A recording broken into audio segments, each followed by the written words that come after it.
Sanibonani, igama lami uLungile Khambule. Ngiyajabula ukuba nani namhlanje. Namhlanje sizoxazulula ibalo ezinama variables amabili. Asiqale ke. U-a squared uhlanganise no-10b bese ususa u-8. Isibalo sethu leso ke. Manje ke kumele senzeni? Sithole impendulo yethu bangabe u-a ungu-7 futhi ke u-b ungu-4. So yenzani? Esikhaleni saka A sizobeka u7, esikhaleni saka B sizobeka u-4. Ngiyabona ke? Kulula nje kanjalo.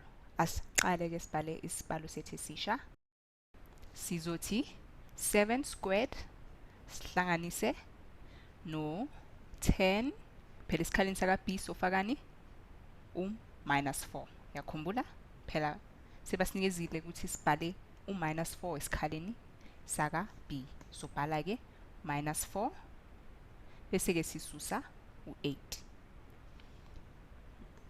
Ngibhala ngomunye umbala khona kuzobonakala u-8. Manje impendulo yethu izoba yini? U7 squared usinikeza 49. Khumbula ukuthi kumele sicale ngokuphinda phinda phambi ukuthi sizohlanganisa noma sizosusa. Masiphinda phinda u10 no-4 sinezani? -40. Ngakhohlwa ke iphawu lakho lokuhlanganisa phela kuze kuqaqe ukuthi sikuphi. Bese sisusa -8.